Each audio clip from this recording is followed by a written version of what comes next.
Sebagian besar kegiatan perekonomian di Bali digerakkan oleh usaha mikro kecil menengah (UMKM).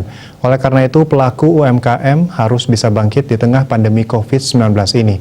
Pelaku UMKM di bidang kebutuhan pokok, kuliner, dan lainnya agar bisa eksis di tengah pandemi disarankan memanfaatkan teknologi digital online dan fasilitas mobile banking dalam bertransaksi sambil menunggu redanya wabah virus COVID-19.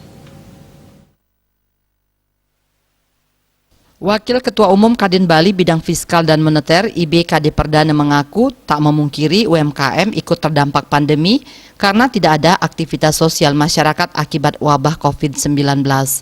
Pandemi membuat perekonomian Bali terpuruk. Banyak hotel yang sudah melakukan gerak cepat memutuskan hubungan kerja atau merumahkan karyawan, bahkan sudah banyak hotel yang hendak dijual karena sudah tidak lagi profitable.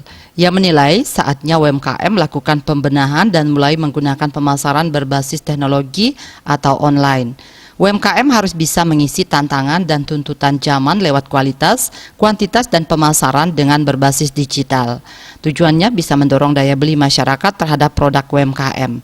Terkait kendala pembiayaan, ia menyarankan pelaku UMKM yang mempunyai kewajiban kepada bank bisa mendatangi banknya untuk minta penjadwalan kembali utang-utangnya. Kade Perdana pun juga mengajak pelaku UMKM di tengah COVID-19 untuk selalu disiplin menerapkan protokol kesehatan 3M, seperti wajib menggunakan masker, wajib mencuci tangan, dan wajib menjaga jarak. Bila prokes bisa diterapkan, maka membuat keyakinan kepada konsumen, keseriusan pelaku UMKM ikut serta menekan penyebaran virus corona. Harapannya daya beli masyarakat yang turun akibat COVID-19 kini bisa kembali tumbuh. Bila daya beli masyarakat tumbuh, maka perekonomian bisa tumbuh juga meski di tengah pandemi. Suardike Bisnis